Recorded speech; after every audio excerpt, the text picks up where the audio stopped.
Setting up a mason bee house requires only a few steps and a few minutes of your time. However, the positive long-term impact it'll have in your garden and in your neighborhood will be immeasurable.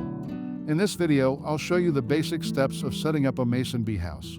Let's get right to it. A mason bee house is a simple structure that holds trays or tubes or has cavities cut directly into it.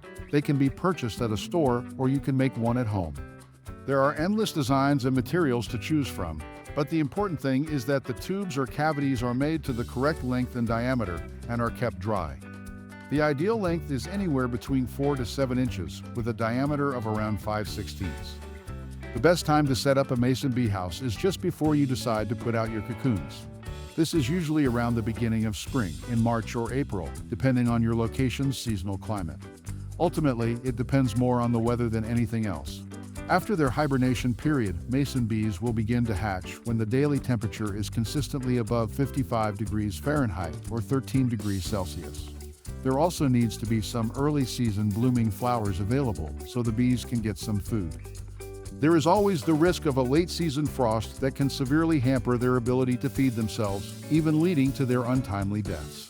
One strategy used to hedge against this unpredictable situation is to release your cocoons in 2 phases, keeping one group in a cooled environment such as the fridge when the other group is being released. The cool group can then be released several days or even weeks later when the weather situation is more stable. To set up your mason bee house, find a location that is preferably in a sheltered area out of the rain. It should be facing in an eastern or southeastern direction. The bees require the morning sun to warm up their bodies before they can begin to fly. There is no perfect height, but anywhere between 4 to 10 feet will work just fine. I'll be attaching this one to my grapevine trellis with a couple of screws. I like to line my tubes with paper liners each season so I can reuse the tubes year after year. I also find that it makes the harvesting process a lot easier. I have a video on preparing mason bee tubes if you want to see how I do it in more detail. Now I'm just going to fill this house with as many tube bundles as possible.